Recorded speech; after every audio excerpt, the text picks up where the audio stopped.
Donc cette deuxième session est intitulée Les sciences sociales dans la cité, demande publique, contrainte, expertise. L'idée étant de poursuivre donc la réflexion et la discussion engagée ce matin sur donc ce qu'on a appelé les sciences sociales en danger avec un point d'interrogation. Pour continuer à réfléchir ensemble aux conditions de nos pratiques de savoir, au vu des différentes pressions qui pèsent sur elles et des difficultés qui se sont accentuées au cours de la dernière décennie notamment. Alors comme vous le savez, nous travaillons dans une conjoncture très changeante, très fluide, où des difficultés de nature différentes s'enchaînent, qui ont déjà été largement évoquées ce matin. Et dans certains contextes, les sciences sociales sont en danger au sens très littéral du terme. Et je pensais notamment à un certain nombre de contextes marqués par des conflits armés et par la guerre. Et évidemment, j'en parle venant du Centre d'études des mondes russes, caucasiens et centre européen, où le contexte a brutalement changé depuis le 24 février 2022, le début de l'agression de la Russie contre l'Ukraine. Donc on est face maintenant à un contexte en Ukraine de violence extrême, de dérive criminelle du pouvoir autoritaire en Russie, avec là des sciences sociales donc en danger au sens le plus extrême, avec des chercheurs qui sous les bombes, des universités détruites, ce qui semble parfois rendre dérisoires les défis que nous affrontons dans nos sociétés. Et le défi auquel nous faisons face actuellement, c'est celui d'accueillir ces collègues qui sont en danger. Mais la dynamique du passage de la paix à la guerre ne s'est pas faite en un jour. Et si l'on regarde du côté de la Russie, des emprises sur les sciences sociales se sont construites au fil du temps pour mettre à mal les savoirs de l'émancipation et permettre l'émergence ou le renforcement de discours nationalistes, patriotiques, qui viennent justifier les usages de l'histoire observés aujourd'hui. L'ensemble de ces emprises, on a souvent la vision d'un pouvoir évidemment très centralisé, représenté par un homme fort, mais c'est aussi l'histoire d'atteintes modestes, ordinaires, diverses aux sciences sociales, qui ne traçaient pas fatalement la route vers la guerre, mais qui l'ont rendue possible aujourd'hui, et qui empruntent à des répertoires d'encadrement des sciences sociales, dont certains aspects nous sont en fait très familiers. Donc, qui pose des questions pour nous tous et qui nous invite sans cesse à repenser ce que sont donc les apports des sciences sociales, leurs vertus émancipatrices et leurs limites dans nos sociétés actuelles. Et le contexte auquel nous faisons face nous interroge aussi à la croisée de nos engagements scientifiques et citoyens, et d'où le lien avec cette deuxième session donc sur les sciences sociales dans la cité. Donc, pour cet après-midi, l'idée est de discuter, enfin de revenir sur ce point qui est que les sciences sociales sont dans un rapport intérieur à la cité plutôt que dans un rapport extérieur, qu'elles sont en interaction avec de nombreux acteurs, partenaires, les pouvoirs publics, différentes parties de la société civile, le monde associatif et militant notamment, mais aussi les médias et l'opinion publique au sens le plus large. Et ces relations, ces interactions peuvent être une ressource et un support pour les sciences sociales, peuvent permettre l'émergence d'espaces de réflexion et de partagés et d'enrichissement mutuel, mais ces espaces peuvent aussi tourner aux injonctions et faire naître des contraintes qui menacent le libre déploiement du savoir. Donc l'objectif de cette session est de réfléchir à la fois aux bénéfices, aux risques et aux ambivalences associées à l'implication dans la vie citoyenne. Alors pour y réfléchir tous ensemble, nous avons donc un très riche panel avec des intervenants qui chacun arrive avec leurs propres objets de recherche qui viennent de contextes et de disciplines différentes, qui parfois ont des approches ou posent des questions très diverses. Et l'objectif de cette discussion aujourd'hui, c'est de respecter cette diversité, de croiser nos approches et d'engager peut-être une réflexion et une discussion comparative. Donc, je vais tout de suite... Amit, tu voulais rajouter? Non, c'est bon, on enchaîne. Voilà, et voilà. Donc on va donner d'abord la parole à nos 6 intervenants, avec 20 minutes par personne, hein, donc voilà, le temps est compté. Chacun parlera dans l'ordre qui est indiqué sur la présentation. Et puis ensuite, Amit Bozarsan donc fera un commentaire à l'issue de ces 6 présentations. Donc je vais d'abord présenter José Maria Portillo Valdés, historien, professeur à l'université de Saint-Jacques de Compostelle, spécialiste d'histoire contemporaine, donc, qui travaille notamment dans le domaine de l'histoire constitutionnelle de l'Espagne, et donc qui va intervenir. Alors, ce sera une première intervention en anglais sur ce thème. To whom does history belong? Society, politics and historiography. And José, you have the floor for 20 minutes. Okay, thank you very much, and thank you very much for your presentation, and to the organizers sorry, of this conference for inviting me, specifically to Professor Jean-Frédéric Schoop, who invited me to this conference. Let me start by recalling. Now? Can you hear now? Hear? Yes. Okay. It was me, not the microphone. Okay. I'm almost eat it, but well, I said that I would like to start by recalling a text written by Ukrainian writer Yuri Andruyovich in the year 2000. This was a text on the idea of his own idea of Europe and his own European identity. And in his way, if you know text by Andruyovich, he's very, very ironic. And in this way of using irony, he relates in this text an encounter in the year 2000, so very close to the period of transition from the Soviet Union to the democracy in Eastern Europe. And he relates an encounter in between intellectuals of Eastern and Western Europe.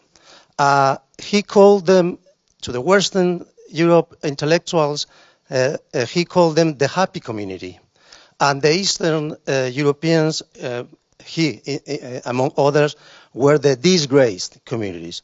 Well, intellectuals of the happy communities said and denounced the evident dependence of history of the Easterners. And the Easterners, and he encouraged them to get rid of history for their writing. Well, the intellectuals of the disgraced community responded that for them, history was not an option, but a necessity. Well, the other intellectuals, mostly Swedish, by the way, the other intellectuals didn't understand this very well and insisted in the idea of getting liberated from the weight of history. And finally, the disgraced community intellectuals said, well, if you want to get rid of something, the first you need is to have it. And we don't have history. And we don't have history because our own history has been falsified during decades in our countries. So I think that Andruyovich used this anecdote to confront those who have a more comfortable relation to their own history and even can perfectly live without a permanent link to historical discussions, and the other communities, the disgraced communities, that were very linked to the controversy of history because they are not very comfortable with their past, or even their past is a dirty past, as the Spanish historian José Álvarez de Junco very recently defined the relationship between the Spanish historians and the history of the Spanish Civil War. Well, it would seem as though the intellectuals of the happy communities, as I said, mostly Swedish, could imagine themselves as non-historical subjects, while those of the disgraced communities, on the contrary, were required to take sides constantly with confronted historical versions of their own communities. In other words, Andruyovich seems confronting communities emancipated from history with others that are still tied to history. The question to me, reflecting on Andrujovich's words for this seminar, was a double question. The first question is if there is any human community that can be liberated from history. That's the first question, and if this is a good idea to get liberated from history. And second, my second question is if what is really emancipatory is not history, but just historical thinking. And that is the point that I would like to develop here under this question of to whom does history belong. Let me start by recalling an apparent contradiction, a paradox, relating to the consideration of history from other disciplines. Neuroscientists said many times that narrative, and specifically historical narrative, is not adapted to the original design of our brain, and that the way it works to produce useful thinking. So we are not programmed to historical thinking. We are not programmed to say this in a better way. We are not programmed to narratives and to specifically to historical narrative. In some way, they say, some neuroscientists say that we force us to accept historical narratives, historical narrations, as any other kind of narrative, as if it were a drug, something causing us pleasure and satisfaction, but not certainty. Alex Rosenberg, who is a philosopher, has recently argued against any possible certainty of historical narrative.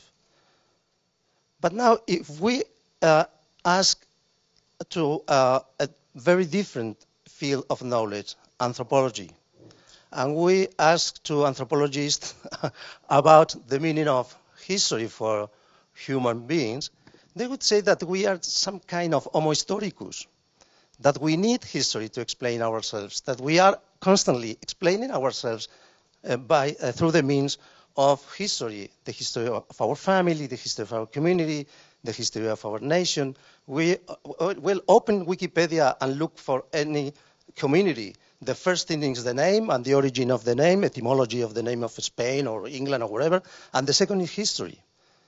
And it's history because history is what make us what we are, apparently at least. The fact is that we have been for thousands of years telling stories and writing history about us. What is true, the neuroscientist approach or the anthropologist approach? To me, both are correct. And as humans, we have a need of historical explanation of ourselves, but history can also be a very unstable, dangerous atmosphere for human thinking. Thus, as humans, we are able to interpret the past in order to better understand our present, but as humans as well, we tend to trust in history for a definitive solution to our most traumatic past. In other words, we trust in some kind of judgment of history. This is the secular version of the doomsday, the final judgment, right? My point here is that the first attitude, as a critical approach to the past in order to manage our present or design our future, can be emancipatory. But the second, a faith in some kind of future historical justice, is the opposite, is not emancipatory. Well, history, however, is not a kind of knowledge linked to a profession as can be medicine or architecture. So we can say that doctors do medicine, architects build buildings, and everyone uses history. So history is not our field. The field of historians is not our exclusive field of work. And in fact, common people is normally every day using history in order to explain things that are occurring now, and they need any kind of historical explanation for it. It is important to keep in mind that the handle of the past by historians is specific, but is not exclusive, and that this specificity consists in the use of a historical method. That is what makes different my use of history from the use of history of a writer, or a documentary, or whatever.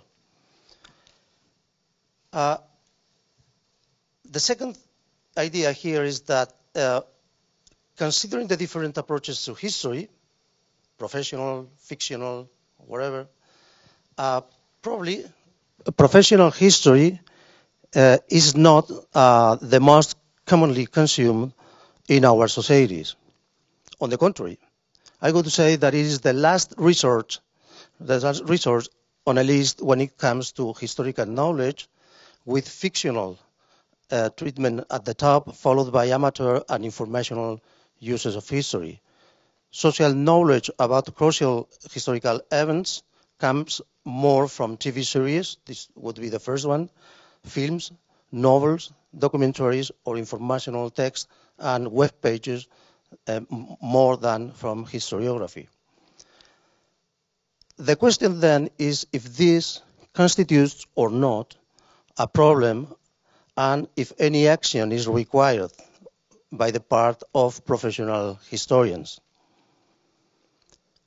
It is convenient to be conscious that what makes professional history less attractive for the general public is, as I said, the use of historical method that requires three main ingredients that make these three ingredients is what make us less attractive to the general public.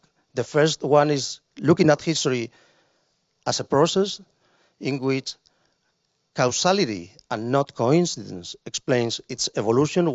We are not that much interested in anecdotes as a fictional treatment of history, for example.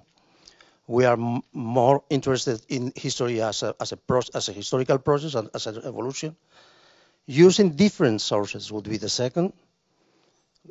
We need different kind of sources, and we need to critique and to manage different kind of sources.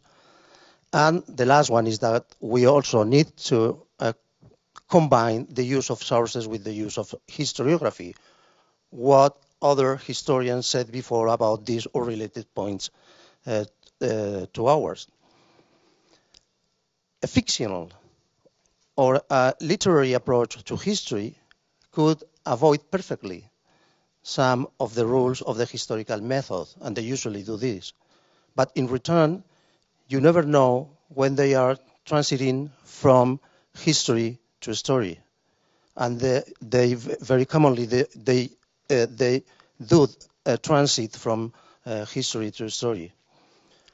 Some informational historical accounts can also manage without, for example, many sources, or, of course, without historiography.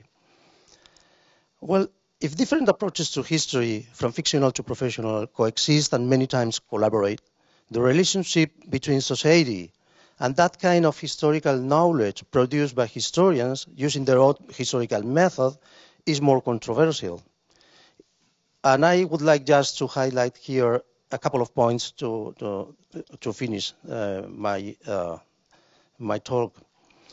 First, the first point is that usually only professional historiography is interested in the treatment of the past as a complex process. That is, not only as a narration, but as the result of the combination of several factors, from economy to culture or social structures. Second, as a consequence of this focus on complexity of the past, historical thought, more than historical narrations, has emancipatory effects. It offers the possibility of thinking differently about conventional narrations of our history. Think about only the impact that this kind of historical thinking can have in a context like this morning we heard about Poland, in a context where nationalist narrative is an official narrative. So the idea of being able to think differently about the past of the Polish nation is, in effect, is emancipatory. Well, the last point is then if we have this disconnection in between historical thought and society because of the using of historical method, precisely because of the using of historical method, what can historians do about this? The first question should be if we have to do something about it. I think that we do, because this gap in between history and society can be filled up, and it's being filled up in, at least in Europe, of course, but in many other parts of the world also, but by what we could call historiographical populism. So in order to avoid this historiographical populism, historians have to do something. And in my opinion, but this is just my opinion, this could be to keep the idea of the historical method as a basic point of the historical thinking, but at the same time returning in some way to the literary means to communicate with the public. So being more sex appeal for the public than we are now because of the using of our historical method, because this has emancipatory effects on our societies. Thank you very much. Thank you so much for your presentation. Maybe we'll come back during the discussion afterwards on some ideas you proposed right now. Et donc on va passer à la deuxième présentation, donc de Cengiz Aktar, qui a intitulé sa présentation donc d'une organisation non gouvernementale à une plateforme de recherche scientifique. Cengiz Aktar est professeur en sciences politiques, professeur invité à l'université d'Athènes et membre du conseil consultatif de la fondation Hrant-Dink.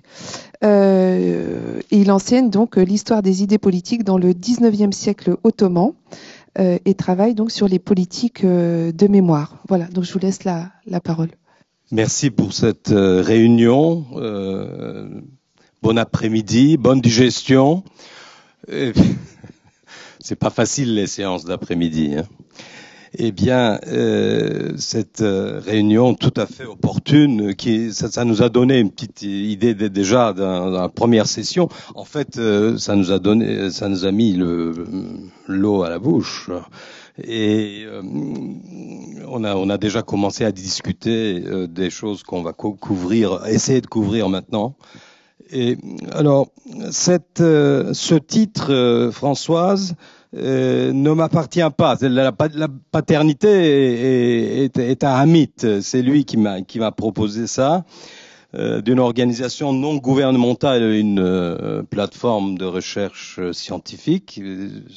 Le cas de la fondation Hrant-Dink. En fait, pour revenir à ce que disait Bruno, on a décidé dans ceux qui travaillent dans les sciences sociales de mettre la main vraiment à la pâte. Et je vais vous dire comment et pourquoi.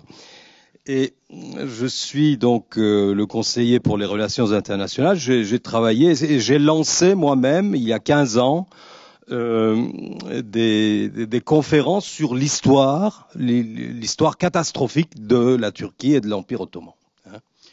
Et la fondation porte le nom de ce journaliste dont vous avez probablement entendu parler, certains en tout cas, qui s'appelle Hrant-Dink, d'origine arménienne, donc de nationalité turque, qui a été assassiné en 2007. La fondation a été créée la même année et fonctionne donc depuis 15 ans. C'est presque un miracle. Ils l'ont pas encore fermé. Enfin, je touchais du bois. Et alors, le but, c'était en gros, de faire ce que l'Académie ne fait pas. Hein. Et il y a eu plusieurs activités donc purement académiques portant directement ou indirectement sur le tabou fondateur de la Turquie, à savoir le génocide des Arméniens et ses avatars touchant les Grecs, les Syriaques, les Kurdes bien sûr, les Alévis et tout ce qui n'est pas turc et sunnite. Hein. En gros, c'est ça. Alors, un mot sur ce tabou ou encore ce mal fondateur. La Turquie a pu être bâtie sur le nettoyage ethno-religieux des citoyens non musulmans de l'Empire ottoman, parce qu'on ne pouvait pas faire autrement. C'était le seul ciment qui pouvait réunir la majorité de ce qui restait sur cette terre d'Anatolie. Alors ce nettoyage a duré 30 ans, de 1894 à 1924 à peu près, et en fait ce nettoyage correspondait en même temps à un processus de ce que j'appelle de nationalisation. Hein, c'était la nationalisation de ce qu'il y avait sur le tas, et je répète, le ciment, c'était l'islam sunnite. Hein. Alors, toute nationalisation, par définition, par fait, n'est-ce pas, est un processus violent. Hein, mais celle de la Turquie a été particulièrement violente. Hein, donc, le génocide, c'est pas rien. Il n'y a pas eu de génocide partout. Il y a eu énormément d'horreur, mais un génocide de cette taille, eh ben non. Alors, c'est pourquoi je l'appelle, en fait, c'est une catastrophe de portée historique, hein, qui s'est transformée du coup en une histoire catastrophique, hein, dans l'autre sens. Donc, et qui est marquée bien sûr par une volonté délibérée de démémorisation et d'amnésie.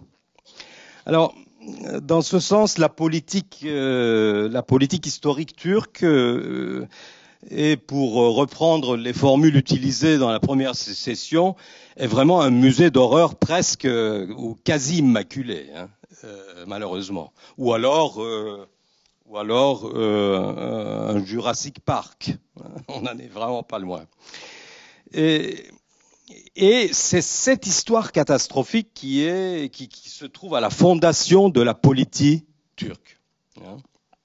Et comme pour toute fondation, hein, elle est mythique, elle est sacrée et elle est intouchable.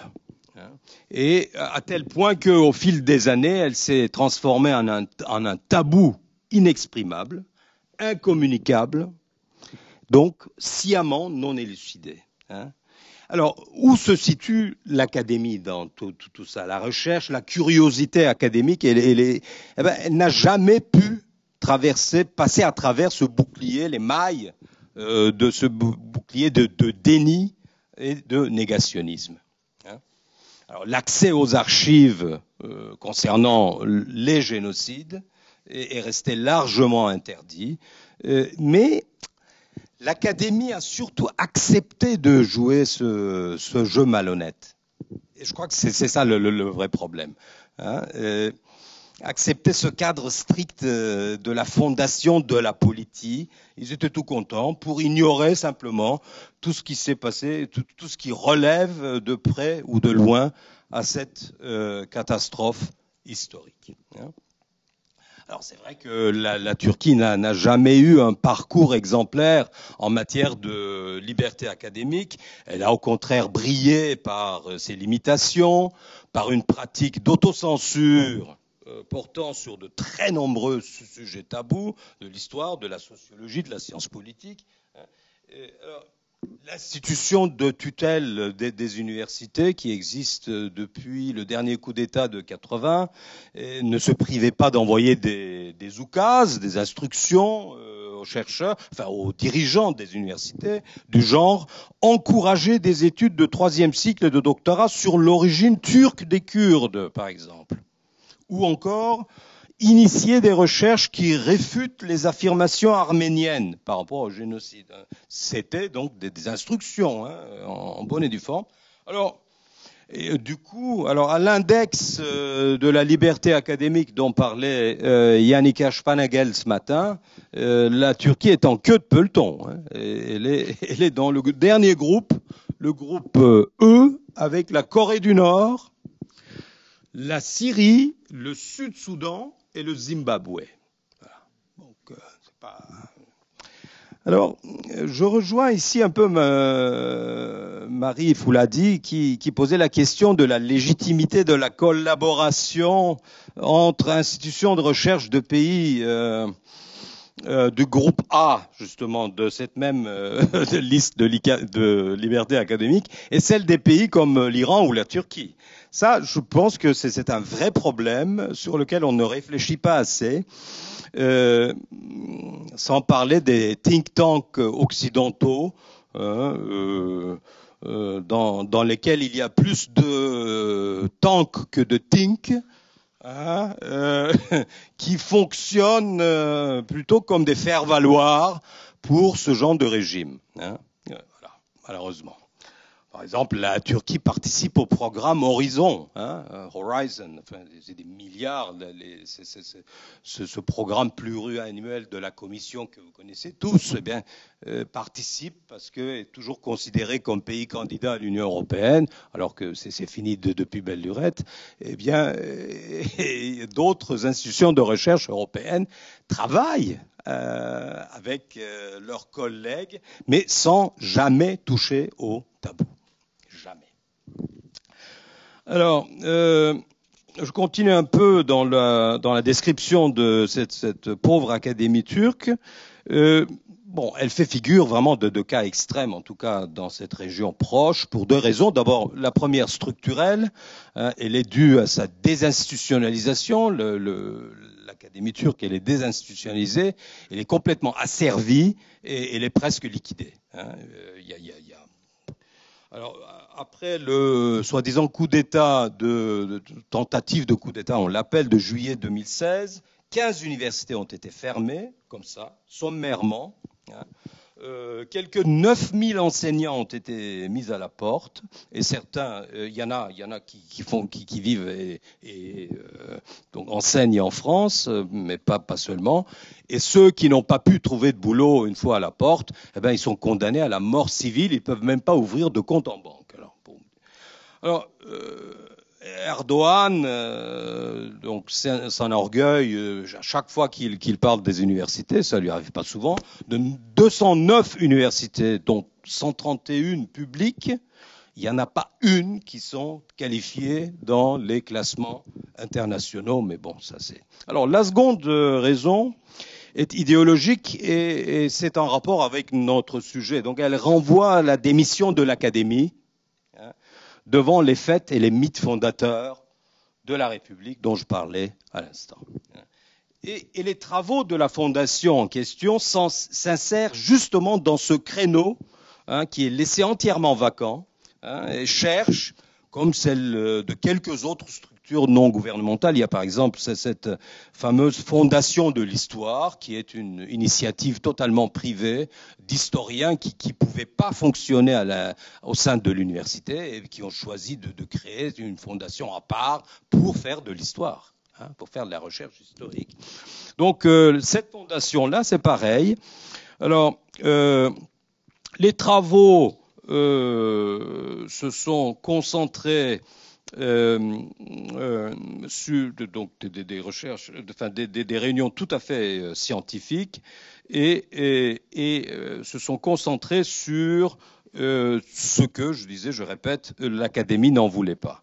Alors, je donne quelques exemples. Par exemple, la première réunion a eu lieu en 2009 à l'occasion du centenaire du premier pogrom anti-arménien de la Cilicie, les massacres de 1909, Adana.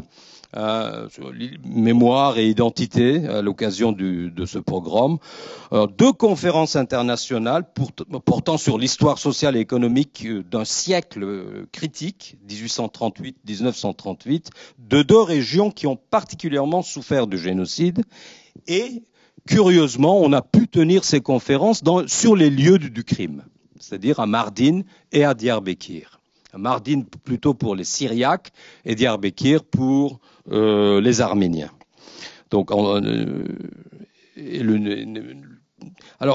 une autre conférence, 2017, à Izmir, sur le même thème, à Smyrne, et une dernière en 2019, en Césarée, la Césarée antique, au centre de la Turquie, en 2019, qui avait été littéralement interdite par le gouvernement. On n'a pas pu. À la place, les gens qui organisaient, je n'étais plus là, les gens qui organisaient cette conférence ont fait des manteux de Kayseri.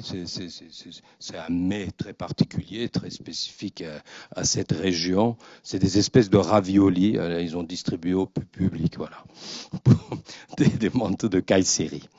Alors, en fait. Et finalement, encore quand même 2 autres conférences sur les convertis de force, un peu comme les Maran après la Reconquista. Et il y en a beaucoup en Turquie, des millions. Un sujet dont on ne parlait jamais, n'est-ce pas, les convertis de force pour sauver leur peau pendant la période génocidaire. Et encore une dernière conférence qui a fait beaucoup parler sur la perte civilisationnelle due à la disparition des ethnies non musulmanes de l'Empire ottoman. Donc, en fait, cette fondation fonctionne comme une sorte de libre université. Ces travaux sont suivis de près par des jeunes chercheurs. Sa bibliothèque, elle reste très fréquentée. Et là, on arrive lentement à cette demande dans la cité, cette demande de vérité, disons, avec un petit V, dans la cité, que essaye de couvrir cette fondation avec, comme je disais, quelques autres institutions qui travaillent sur les tabous. Alors, ces feux de berger, on avait employé cette formule, Françoise, vous vous rappelez, ces feux de berger, eh bien, ils sont là. C'est pas facile à les entretenir, mais il y a quand même la longue durée, le chronos de l'histoire catastrophique de la Turquie n'a pas vraiment de prise éternelle sur les kéros du temps court, et les djinns finissent toujours par sortir de leurs bouteilles ou de leurs lampes, et la roue tourne.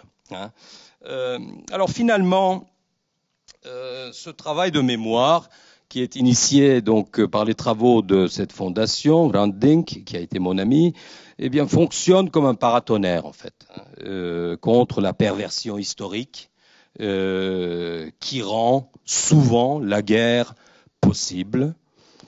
Et ce n'est pas un hasard si aujourd'hui toutes les guerres, comme toutes les actions répressives menées par la Turquie aujourd'hui, à l'intérieur comme à l'extérieur, c'est-à-dire en Syrie, en Irak, etc., eh bien, se déroulent quasi exactement dans les régions et dans les lieux qui ont été balayés par la catastrophe historique. Ça se répète, en fait.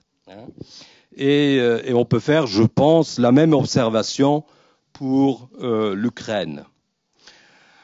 Voilà, alors le travail de mémoire, même rudimentaire, est souvent insuffisant devant le poids de l'histoire catastrophique, de ce Jurassic Park, comme je disais. eh ben, porte probablement une fonction émancipatrice, hein, qui pourrait mettre en cause la fondation même de l'État criminel sur le temps long, mais c'est vraiment un temps très très long. Hein. Merci beaucoup.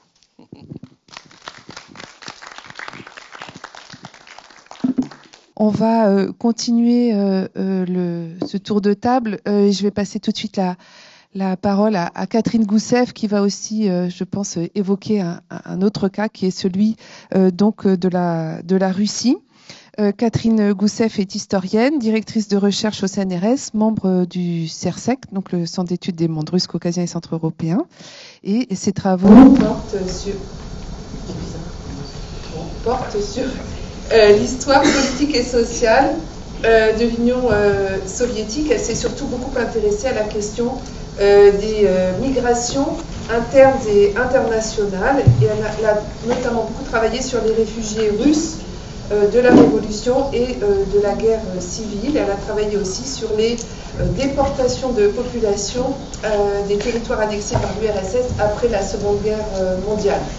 Mais pour sa présentation aujourd'hui, donc elle va nous parler de l'engagement pour la reconnaissance du passé soviétique en Russie, en évoquant là aussi ces rapports, c'est difficile entre le monde de l'histoire académique et officielle et les initiatives pour essayer de faire vivre autrement des savoirs en dehors de ce monde académique. Merci Françoise et merci aux organisateurs de cette invitation. Et donc pour cette table ronde qui concerne les sciences sociales dans la cité, je vais évoquer le cas de la Russie à travers l'association Mémorial qui vous est sans doute familière car elle a beaucoup fait en parler d'elle ces derniers temps dans les médias. Mais tout d'abord, je voulais dire que j'avais préparé tout un papier avec une introduction sur justement la situation extrême de la Russie, qui finalement a été l'introduction de Nicolas Koposov. Et puis ensuite, quand Françoise Dossé a pris la parole pour évoquer la Russie, elle a également parlé de situation extrême. Et je crois quand même que tous les spécialistes de la Russie actuellement veulent dire aussi par situation extrême non seulement ce tournant dictatorial qui se déroule sous nos yeux en Russie, cette histoire qui est en train de se faire, mais elle dit aussi quelque chose de notre consternation, de notre sidération, de notre difficulté quand même à parler de ce qu'il se passe actuellement en Russie et la façon dont ça bouleverse en profondeur, ça affecte, ça nous éprouve terriblement. Et donc, je pense qu'il faut aussi assumer de parler avec cette difficulté, cette façon d'être affecté. Et s'agissant de cette association Mémorial, donc je vais évoquer devant vous tout de suite, je voudrais préciser que j'en parle en historienne et que je représente aussi plusieurs de nos collègues qui sont dans cette salle et qui n'y sont pas,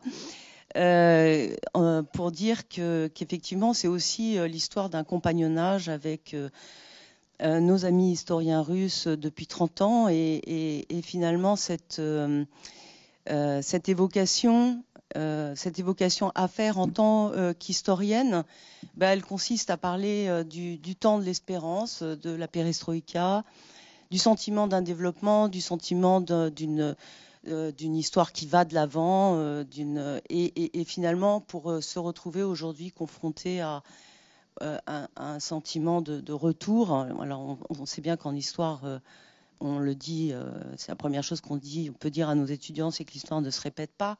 Mais justement, on est quand même dans cette difficulté de la régression de l'histoire. Mais je ne veux pas.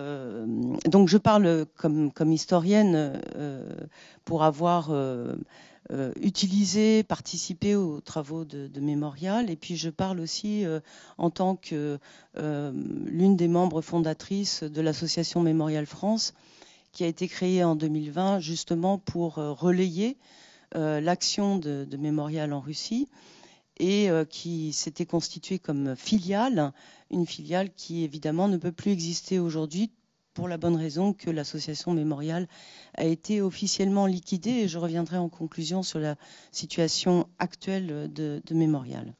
Alors, je vais essayer d'être très synthétique dans cette présentation. Les organisateurs de cette deuxième table ronde ont annoncé que là, les sciences sociales étaient dans un rapport intérieur à la société. Et je pense que de ce point de vue, aborder la question de l'activité de Mémorial est tout à fait à propos, dans la mesure où l'une des premières missions que s'est donnée Mémorial, une mission, a été justement de rétablir l'histoire dans un rapport intérieur à la société russe. L'histoire qui a été un domaine particulièrement captif au cours du XXe siècle soviétique, non seulement parce qu'il était face à un État autoritaire qui avait le monopole de la parole, non seulement parce que l'histoire était déjà était emprise dans l'idéologie marxiste, mais aussi parce que l'histoire de l'Union soviétique au XXe siècle est en partie l'histoire d'un État criminel, tout particulièrement durant les décennies staliniennes. Donc un domaine effectivement tout à fait majeur, tout à fait tu. Et donc Mémorial a conçu dès sa création, je vais y venir tout de suite, a conçu dès sa création l'histoire comme le lieu de passage fondamental pour parvenir à créer les fondements d'une démocratie. Il n'y a pas de possible avènement par le bas d'un état de droit sans revenir à cette histoire, une histoire extrêmement traumatique du XXe siècle soviétique. Et c'est donc à la fois dans cette relation au passé et cette relation au présent que s'est constitué Mémorial. Donc une reconnaissance du passé et une action de vigilance sur les déviances du temps présent pour parvenir à la création d'un état de droit. Alors, évidemment, cette double mission, à la fois justement de connaissance du passé, de divulgation de cette connaissance dans la société russe, d'une part, et d'autre part, d'attention portée au temps présent et de dénonciation des dérives du temps présent, a conduit finalement Mémorial à s'organiser pour des raisons stratégiques et puis d'investissement, au fond a conduit au fond deux organisations réunies sous cette même appellation, cette même emblème de Mémorial. Une association qui s'est plus dédiée à la question des travaux historiques et à la divulgation des connaissances, et une association plus dédiée à la défense des droits humains. Mais encore une fois, ce sont bien les deux pans d'une même mission, même si je vais aujourd'hui aborder plus particulièrement la question de l'histoire, dans la mesure où justement c'est le thème d'aujourd'hui, les sciences sociales dans la cité. Alors, je voudrais d'abord revenir très brièvement aux prémices ou à la genèse de Mémorial, en rappelant évidemment qu'avant d'être une association, ce fut un mouvement très informel qui est né au sein de la société dans les années de la perestroïka. À partir du moment où il a été possible de prendre la parole, eh bien cette parole, elle s'est d'abord très largement manifestée par une demande de connaissances sur le passé. Et c'est donc autour de cette demande que se sont regroupés à la fois finalement un groupe ou des personnalités du monde de la dissidence russe, donc des gens déjà bien identifiés et engagés, en particulier dans la tentative de commencer à écrire l'histoire du XXe siècle soviétique, mais aussi de gens très très nouveaux qui sont arrivés là, comme par exemple Elena Gemkova, qui est aujourd'hui la directrice exécutive de Mémorial en Russie et qui était au fond à l'origine une physicienne, ou bien l'historien Nikita Petrov, qui est bien connu depuis pour ses travaux sur, notamment sur le NKVD, sur et qui au départ était lui un ingénieur. Et donc, dans ces années de la perestroïka, plusieurs initiatives ont été prises par ce groupe. La première d'entre elles, ça a été de constituer un premier fichier des victimes du stalinisme.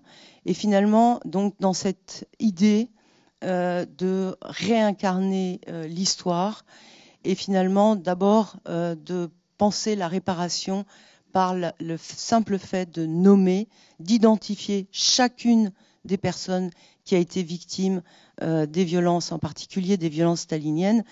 Et j'imagine que vous les avez en tête, mais juste pour rappeler, dans dans le moment paroxytique de ces violences lors de la Grande Terreur en 37-38, on parle de 800 000 personnes qui ont été exécutées gratuitement, et d'autre part d'1,5 million de personnes qui ont été envoyées dans les camps du Goulag. Donc c'est une réalité de violence extrêmement massive qui a évidemment touché directement énormément de familles. Les stigmates de ces répressions sont sensibles dans énormément de familles en Russie et en Union soviétique. Donc ce fichier qui, au fond, fait écho au poème d'Akhmatova dans son poème Requiem, justement, qui fait un poème qui est autour de la Grande Terreur et qui dit je voudrais vous citer par vos noms, mais on nous a pris la liste et on ne peut pas donc nommer ces personnes. Donc cette première idée d'incarner l'histoire, de se tourner d'abord vers le monde des victimes, et puis de faire entendre donc la voix des réprimés à travers aussi une exposition qui a eu lieu en 88-89, une exposition extrêmement populaire et qui réunissait des archives privées, ce que les gens pouvaient apporter pour montrer justement quels étaient et qui eux-mêmes s'interrogeaient, mais parfois sur le sens de ces documents qu'ils possédaient. Donc aussi des photographies de gens disparus, etc. Et puis aussi des actions qui ont été celles de créer un premier lieu de commémoration des victimes en face de la Loubianka, par la position en 1990 d'une pierre qui donc a symbolisé en face de ce lieu, la Loubianka, très signifiant de Moscou, un lieu emblématique de la répression soviétique, d'avoir posé cette pierre des victimes. Donc un mouvement extrêmement large qui a pu se formaliser au tout début des années 90 et dont le premier président a été Andrei Sakharov, donc l'un des dissidents les plus renommés de Russie, et qui d'ailleurs est devenu président à la suite d'un sondage de rue effectué par ce mouvement donc qui s'appelait déjà Mémorial, pour dire justement à quel point il y a cet ancrage vraiment de cette organisation dans la cité. Alors maintenant, je vais aborder très brièvement deux aspects de l'activité de Mémorial. Le premier aspect concerne la production des savoirs, car l'association Mémorial est une association qui a œuvré donc pour la connaissance du passé à travers en particulier la reconstitution du système répressif soviétique. Elle a été très active dans la promotion de lois, notamment d'une loi sur la déclassification des documents d'archives des répressions, qui a été passée en 91 ou 92. Et donc, très rapidement, s'est constitué un groupe d'historiens qui a commencé à contribuer aux côtés d'autres historiens et aussi à l'échelle internationale de spécialistes qui ont commencé à travailler sur cette histoire documentée qui pouvait désormais être documentée de l'Union soviétique, mais je dirais que les historiens de Mémorial, ils ont été parmi les premiers, avec quelques autres, à justement sortir le pays d'un état de proto-histoire au XXe siècle, c'est-à-dire d'une histoire d'une histoire du XXe siècle soviétique qui avait été écrite essentiellement sans les Russes ou sans les Soviétiques, sauf pour ceux qui se trouvaient dans la dissidence et à l'étranger.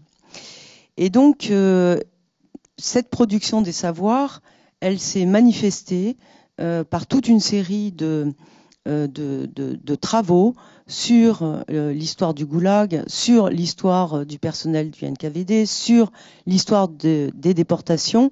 Et finalement, si on regarde, il y a sur les fameux 6 grands volumes sur l'histoire du goulag, enfin, on pourrait citer beaucoup de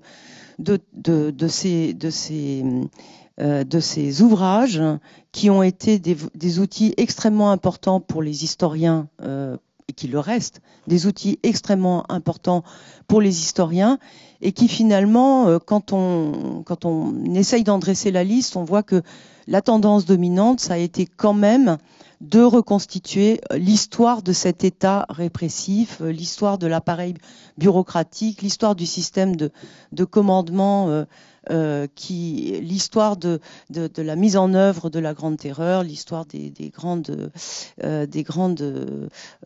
ordres opérationnels de la fin des années 30.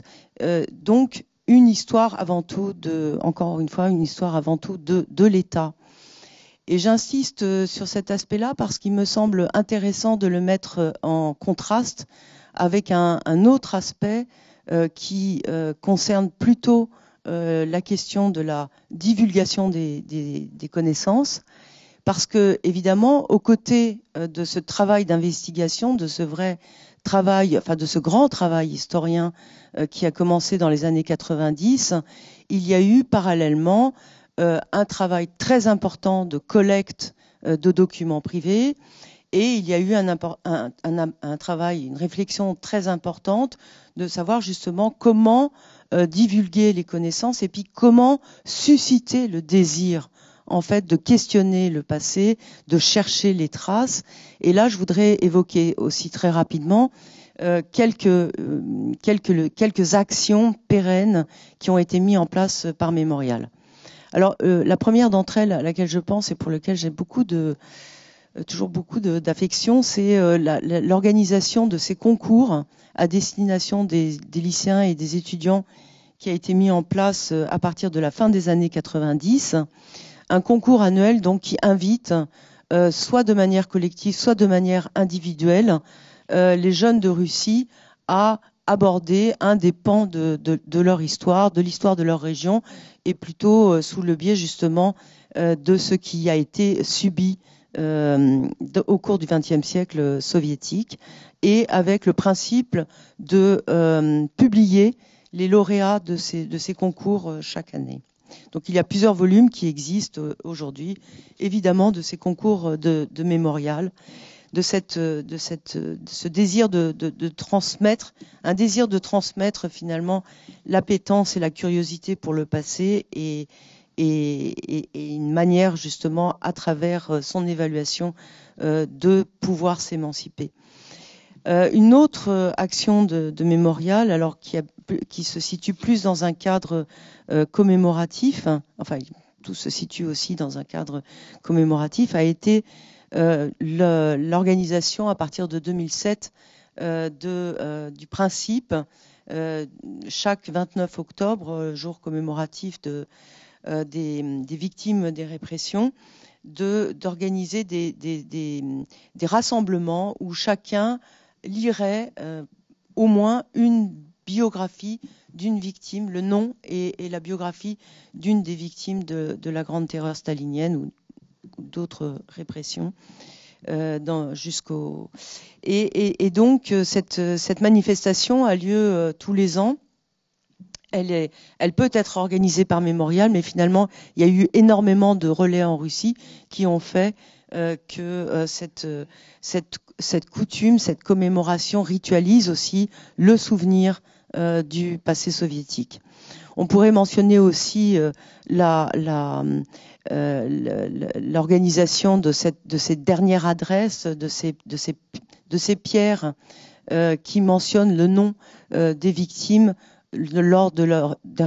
auprès de leur dernier lieu de résidence.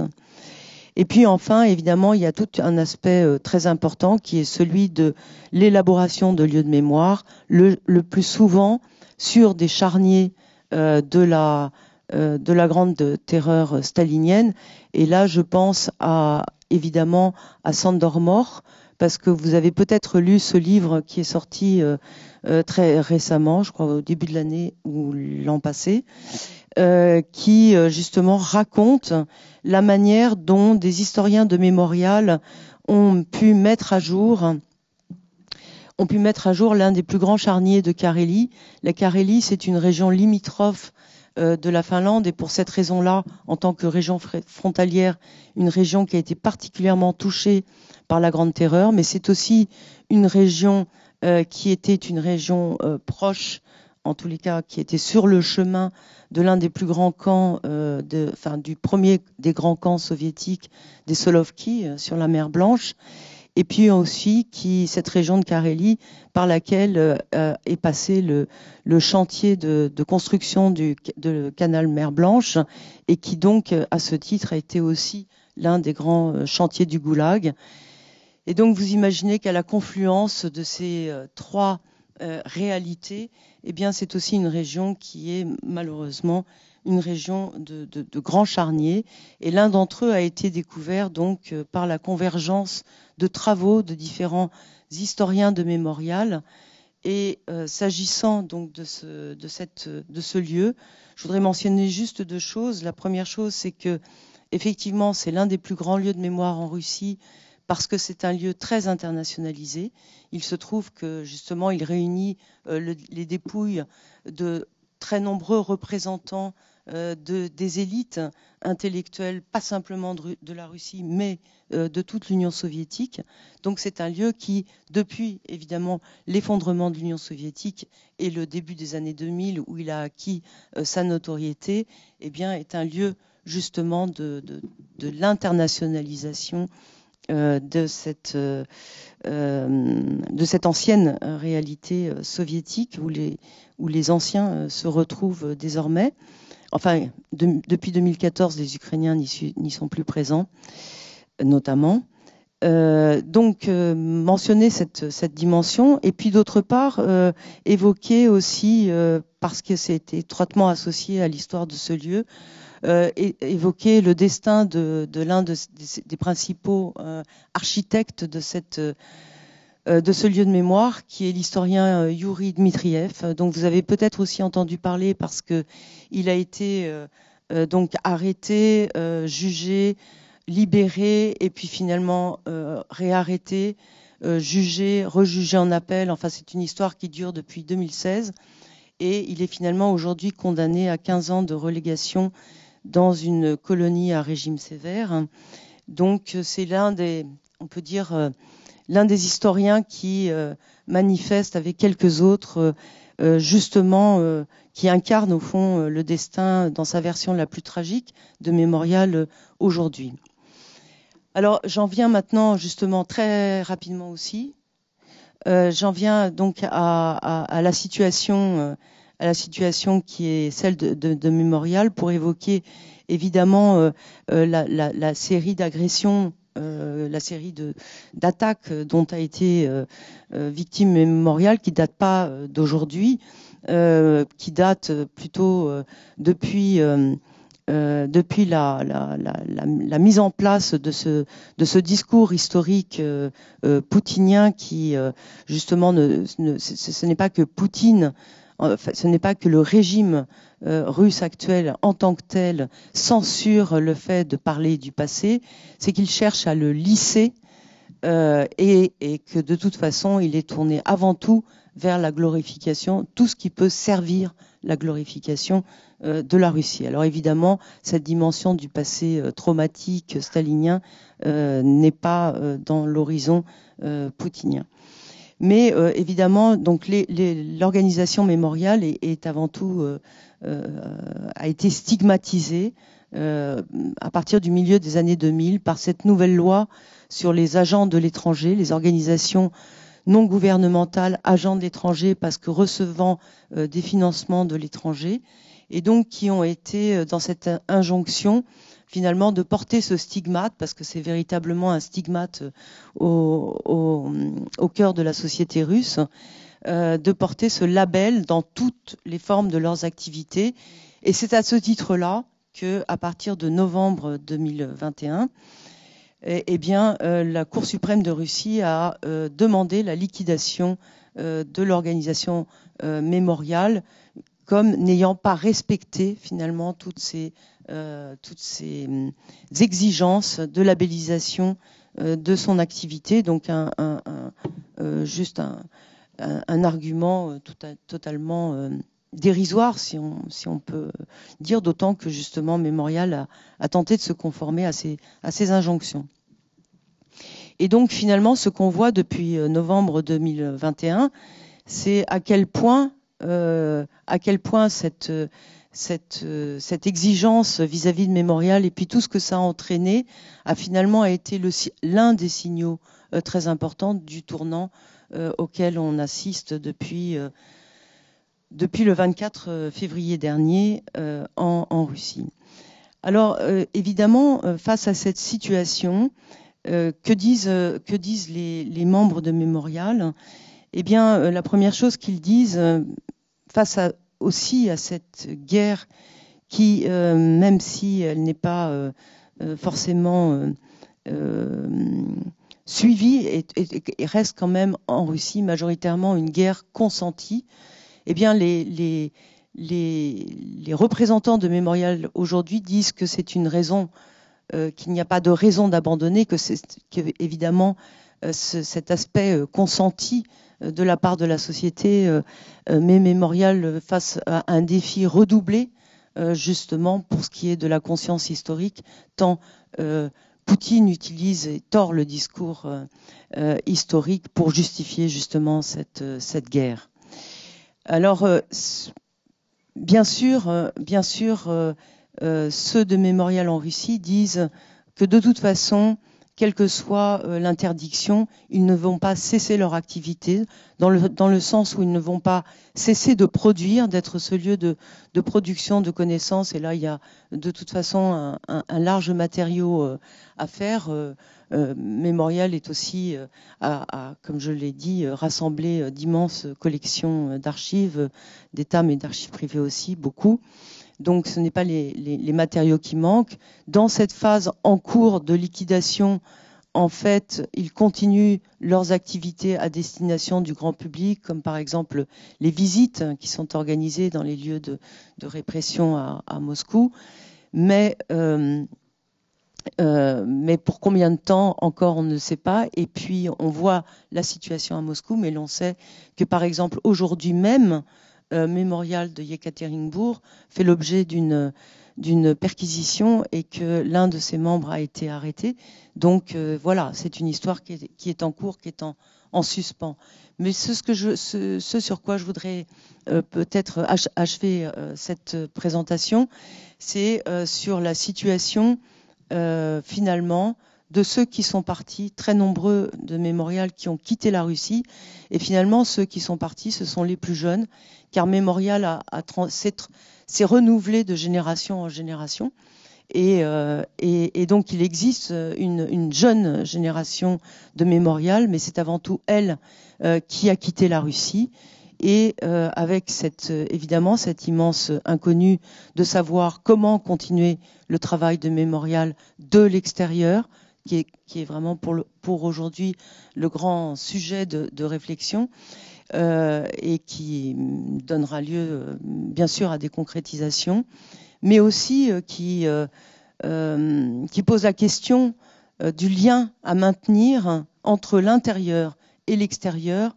pour continuer à faire exister ce projet, cet esprit de Mémorial, qui donc depuis 30 ans représente quand même l'une des réalisations les plus dynamiques de la société civile en Russie, et qui, on peut dire, en est sa formule la plus emblématique, au milieu, bien sûr, de beaucoup d'autres ONG qui, aujourd'hui, n'ont plus la parole en Russie.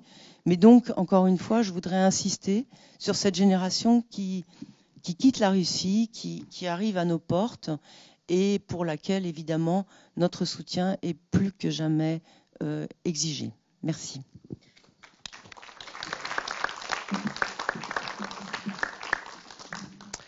Merci beaucoup, Catherine, pour cette présentation qui était dans le prolongement, au fond, de ce qui avait été dit un peu par Cengiz auparavant. Je crois qu'on est vraiment là, avec ces interventions, on voit vraiment à la fois les sciences sociales dans la cité, fabriquées même par la cité, et en même temps extérieures à l'académie, ce qui était le cas dans ces deux interventions, qui sont à la fois des lieux extrêmement fertiles et inventifs, où peuvent s'inventer autrement les sciences sociales et où peut s'inventer autrement la critique, mais dont on voit bien aussi qu'il s'agit de lieux extrêmement fragiles. Je crois que Cengiz touchait du bois pour que sa fondation ne soit pas fermée, et comme Catherine vous l'a dit, l'association mémoriale a été liquidée en Russie. Donc on voit bien cette extrême fragilité des sciences sociales au sein de la cité, mais hors du monde académique. Et en fait, cette fragilité se joue à la fois dans des cadres nationaux. On en a beaucoup parlé ce matin, puisqu'il y a eu plusieurs présentations successives présentant différents contextes nationaux, mais ça se joue beaucoup aussi dans des circulations, échanges, connexions internationales, ce que commençait à évoquer Catherine en parlant de l'exil, de tous ces jeunes militants de Mémorial qui veulent poursuivre le travail depuis l'étranger. Et je crois que cette dimension internationale, on va la voir aussi dans l'intervention qui vient de Lionel Zevounou, dont l'intervention est intitulée « Défi autour de la création d'un collectif africain d'universitaires et d'intellectuels ». Lionel Zevounou, donc, qui est maître de conférences en droit à l'université Paris-Nanterre, membre de l'Institut universitaire de France, dont les travaux ont porté notamment sur le droit colonial, la question de l'assimilation et la question aussi des juristes africains après l'indépendance confrontés à des formes d'assimilation institutionnelle dans les anciennes colonies françaises. Donc je vous laisse la parole pour 20 minutes aussi. Si le micro fonctionne. Est-ce qu'on m'entend? Ok. Merci beaucoup de m'avoir invité à discuter de ce thème. Alors évidemment, je vais essayer de me concentrer. Non, ça marche pas? Ça marche plus fort. Je vais pas manger. Plus près. D'accord. Et donc, je vais essayer de prendre un peu de recul. Donc là, vous m'entendez maintenant, c'est bon. Prendre un peu de recul par rapport à cette expérience de constitution. Bon, c'est un gros mot, mais de constitution d'un collectif, en fait, qu'on a appelé collectif pompeusement, collectif pour le renouveau africain. Mais quelques mots d'abord, je pense que c'est important à dire d'où je parle. Bon, je suis juriste, on l'a dit, et à la base, je suis spécialiste de droit économique, donc c'est très technique, et de philosophie du droit, donc la philosophie du droit des dégénérés de Nanterre, dont on parlait ce matin. Et je tiens ici à remercier Daniel Lochac et Michel Tropper qui nous ont mis, me semble-t-il, sur la voie d'un vrai dialogue entre le droit et les sciences sociales. Bon, je referme la parenthèse, mais en fait, par la suite, je me suis concentré sur les rapports, donc effectivement, entre droit et sciences sociales au sens large, avant d'aborder plus récemment des thématiques liées aux discriminations raciales. Pour moi, pour le dire d'un mot, la question de l'existence des savoirs critiques, et c'est bien que Jean-Bernard, tu sois là, tu as occupé des fonctions importantes au Codesria, donc tu pourras me contredire si je divague. Pour moi, la question de l'existence des savoirs critiques, entendu de manière large, est une question qui me semble actuellement existentielle pour le continent. Donc, ma démonstration porte donc moins sur une controverse telle qu'on l'entend souvent en Occident que sur véritablement le risque possible, selon moi, de disparition d'un ensemble de savoirs permettant d'entamer en fait des controverses sur le continent africain. Et donc, pour situer mon propos, je pense qu'il est indispensable de situer mon parcours de juriste. Alors, je ne débute pas mon cursus en Occident. Je le débute au Bénin. Je suis béninois d'origine, donc je débute à l'Université nationale du Bénin pendant 3 ans. Et la génération qui est la mienne, celle qui est née dans les années 80, et je peux le dire, est une génération profondément aliénée, au sens marxiste du terme. Je n'apprends pas, ou plutôt, je n'apprends le droit que par le prisme du droit de l'ancienne métropole. C'est ça mes 3 ans. Je pense que ça continue jusqu'à maintenant. Je n'ai pas vérifié, mais je pense que c'est la même chose. En fait, j'apprends le droit par la jurisprudence du Conseil d'État français, de la Cour de cassation, du tribunal des conflits. Et en fait, rares sont les disciplines qui, dans le contexte où j'ai évolué, échappent, à mon avis, à cette emprise post-coloniale. Qu'il s'agisse du droit, qui est une discipline extrêmement dominée, de la science politique, de l'économie, hormis peut-être l'histoire, la philosophie et dans une moindre mesure peut-être la sociologie. Donc mon expérience, et je pense que c'est important de le dire, mon expérience de l'apprentissage du droit est une expérience profondément aliénante, en sorte que j'achève ce cursus de licence et je viens ensuite en France sans jamais avoir entendu ou avoir été enseigné sur une jurisprudence d'une cour ou d'un tribunal béninois, voire africain. Je pense que ça, c'est actuellement, je pense que ça continue. Et je peux dire pourquoi, après. Donc, la trajectoire que je livre ici, elle ne m'est pas singulière. Elle explique en partie les raisons qui vont me motiver, moi et d'autres, plusieurs années plus tard, à la création du fameux Cora en 2020. Mais ce qui est important de saisir, c'est, à mon avis, la déliquescence, voire la disparition au sein des lieux formellement académiques, donc des universités, de toute pensée critique, alors excepté peut-être l'Afrique du Sud et quelques écosystèmes qui demeurent encore, je pense que cette déliquescence est plus ou moins avancée, très avancée dans les espaces francophones, peut-être un peu moins dans les espaces anglophones, arabophones et lusophones. Mais c'est à vérifier. Alors, que s'est-il passé entre ma génération et celle qui est née dans entre les années 30 et 60 et qui comprenait davantage d'intellectuels engagés contre la tutelle néocoloniale, contre les bourgeoisies en place et contre une manière de penser le savoir qui a été critiquée, en fait, une manière qui a été critiquée par Huntonji, c'est-à-dire une manière fondée sur l'ethnophilosophie, c'est-à-dire comment il a été possible de passer de cette génération à la mienne. Une génération qui était beaucoup plus engagée, en fait. Je crois que il y a évidemment une pluralité de facteurs qui ont contribué à marginaliser l'espace des pensées critiques produites par les intellectuels africains en dehors de l'espace universitaire. Le premier facteur que je vois est d'ordre politique. Politique avec le départ, la fuite, le harcèlement, l'assassinat de plusieurs intellectuels et universitaires marxistes, néo-marxistes, panafricanistes, dès les indépendances en fait. Je parlais du Codesria en introduction, mais l'un des grands secrétaires généraux, Thandika Kandawire, a fui son pays d'origine dans des conditions dramatiques, et il y en a plein comme ça. En effet, après les indépendances, on a beaucoup attendu des intellectuels et universitaires africains. Enjoints de participer au développement économique, ils sont aussi suspects ils sont considérés comme suspects par les pouvoirs autoritaires en place.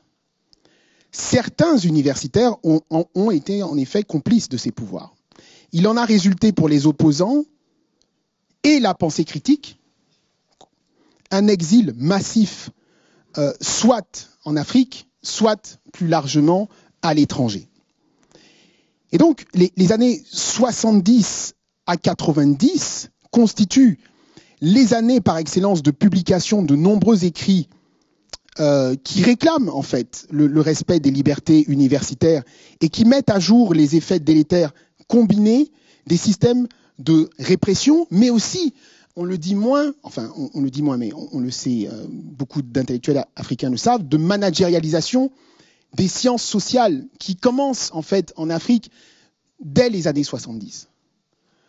Les libertés académiques sont menacées dans un contexte dit d'ajustement structurel à la suite du rapport Berg. Donc j'y reviens pas, c'est un rapport du nom d'un économiste de la Banque mondiale et qui préconise en fait la coupe brutale des dépenses engagées dans l'enseignement supérieur et la santé. Du jour au lendemain, donc, on se retrouve avec plusieurs États qui se désengagent des universités avec les corollaires qui en résultent et qui sont bien connus dans plusieurs universités africaines, salaires indécents, parfois pas payés, payés de manière irrégulière, grève à répétition des syndicats étudiants, manque de crédit pour subvenir aux besoins des bibliothèques ou faire du terrain, année blanche aussi, et parfois ça peut finir dans des répressions dures. Bon, il y en a plein, mais je pourrais y revenir. Et donc, très tôt, et c'est quelque chose dont il me semble, dont on parle peu dans le Nord, se mettent en place des initiatives, et il y a 3 déclarations importantes qui sont mises en œuvre par un collectif, par plusieurs collectifs en fait d'universitaires et d'intellectuels critiques. Je vais les citer très rapidement. Il y a une déclaration à Lima en 1988 qui est sur les libertés académiques. Il y a une déclaration à Dar es Salaam en Tanzanie, donc en avril 90, et il y a une déclaration en novembre 90 de la même année, donc à Kampala, en Ouganda. Toutes ces déclarations, signées par plusieurs centaines d'universitaires et d'intellectuels africains, réclament en fait davantage de liberté académique, ou tout simplement le respect des libertés académiques, mais aussi la création d'un organe de surveillance des libertés académiques en Afrique. Alors, ce long détour m'est apparu nécessaire pour mieux comprendre l'expérience que je relate au début de la création d'un collectif d'universitaires et d'intellectuels africains, CORA. La génération née durant les années 70 à nos jours, en fait, accède à un enseignement supérieur qui est paupérisé et qui ne fait aucune place à la pensée critique, de manière large. Donc, je me retrouve, pour en revenir à moi, 4 ans après ma thèse de doctorat, j'adhère au CODESRIA, donc le fameux Conseil pour le développement de la recherche en sciences sociales en Afrique. Et c'est là que je découvre, en fait, un peu par hasard, vraiment par hasard, l'ampleur des écrits de nombreux chercheuses africaines issues de l'ensemble, en fait, du continent, qui ont produit entre le milieu des années 70 et la fin des années 90 une littérature critique abondante, alimentée par 3 grands espaces universitaires, Dar es Salaam, Dakar, Makerere, mais on devrait ajouter Ibadan au Nigeria aussi. Et en fait, c'est une découverte pour moi qui est majeure et qui vraiment transforme ma manière d'appréhender le monde, en fait. Et je me rends compte, en fait, que ce que nous voyons ici, dans le Nord, n'est que l'écume des choses. C'est un problème. Et c'est un problème pas seulement pour le Nord, mais c'est un problème aussi pour toute une génération qui est la mienne et qui n'a pas eu accès à ces écrits critiques. Donc cette masse critique est restée en marge de plusieurs espaces universitaires traditionnels. Pour le dire encore autrement, très peu a été fait s'agissant de la transmission, de la vulgarisation de ces savoirs. L'espace qui lui est consacré est aujourd'hui occupé par des intellectuels et ou activistes en dehors ou à la marge de l'espace académique. Ce qui soulève parfois des tensions importantes entre universitaires et intellectuels critiques. Ce n'est pas pour rien, je ne sais pas si vous les connaissez ici, que des gens comme Kémy Séba ou Nathalie Yamb occupent autant d'espace. C'est parce que énormément d'universitaires ont quitté en fait ces espaces critiques parce que y a un désert qui s'est constitué, hein, la nature a horreur du vide. Et le corollaire, c'est précisément la mise à disposition du grand public d'écrits ou de pensées critiques, mais pas suffisamment renseignés ou tordus, déformés, simplifiés à l'excès. C'est donc dans ce contexte que s'inscrit l'action collective du Cora, là, dont j'ai parlé, dont je fais partie, et qui est née en fait d'une lettre publiée en avril 2020, en pleine crise Covid, qui appelait les dirigeants et dirigeantes du continent à prendre prétexte de la crise sanitaire afin de réorienter les politiques publiques vers une meilleure prise en considération des politiques sociales, de santé et d'éducation. Évidemment, on n'était pas stupides, on savait très bien que les dirigeants et dirigeantes du continent n'en avaient pas grand-chose à faire. Mais c'était le moment, nous semble-t-il, de réunir, de créer un espace comme le Codesria l'avait fait dans les années 70, un espace de transmission et un espace de discussion entre universitaires et intellectuels et tenter de faire ce lien entre différentes générations.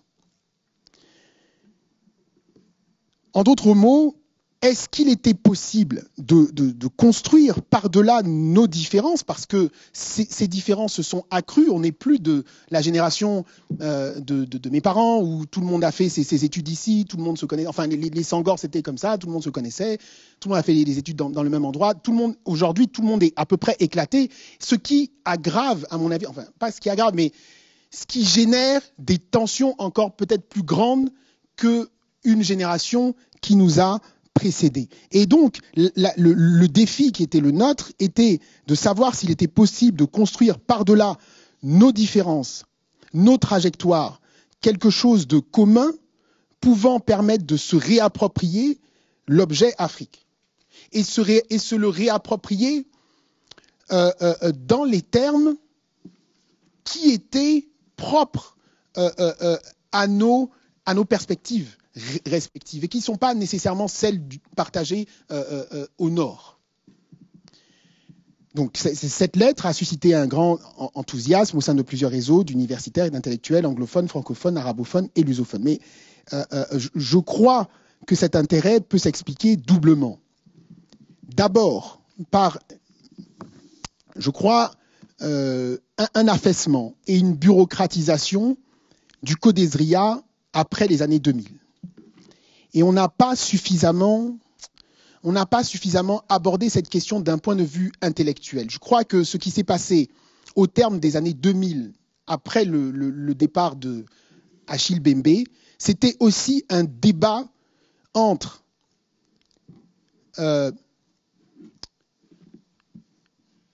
comment devons-nous sortir de la matrice de pensée marxiste.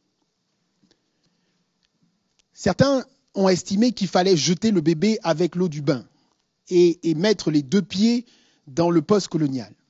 D'autres ont pensé différemment. Et en fait, ce débat, me semble-t-il, a été profondément escamoté. Il est encore ouvert aujourd'hui.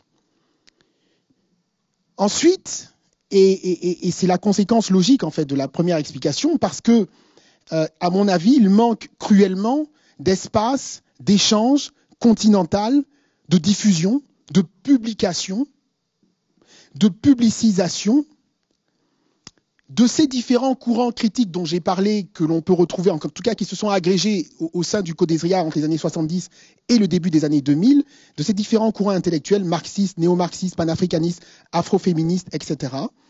Et on s'en doute, la coexistence de ces différents courants n'est pas simple, comme je l'ai dit, c'est pas terminé en fait. tous ces débats-là. Elle est même parfois extrêmement conflictuelle. Mais je pense qu'il ne faut pas l'arrêter. Il ne faut pas arrêter ce débat.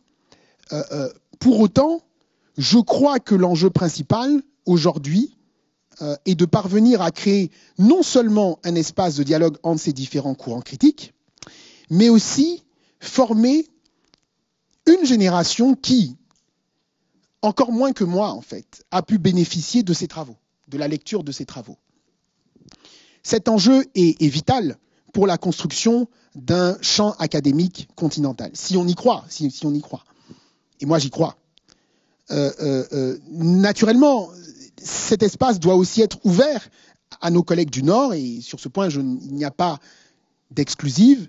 Je suis tout à fait d'accord qu'il faut discuter, qu'il faut faire une place à nos collègues du Nord, comme cela a été fait en fait depuis dans la droite tradition panafricaniste en fait, d'une certaine tradition panafricaniste, et cela passe par deux choses. La mise en place de dispositifs et d'écosystèmes de formation critique sur le long terme, plus au sein des universités, et je pourrais dire, encore une fois, je pourrais m'en expliquer, parce que les universités traditionnelles sont dans une situation néolibérale, mais aussi dans la manière de penser l'objet science sociale qui est problématique, me semble-t-il. Et la deuxième chose, c'est la création d'un support intellectuel, mais il y en a déjà, susceptible d'accueillir, mais je pense qu'il en faut plus. Il faut créer tout un écosystème de maisons d'édition propres au continent, susceptibles d'accueillir des controverses académiques qui ne sont pas terminées entre intellectuels et universitaires contemporains du Nord et du Sud global. Voilà, j'espère ne pas avoir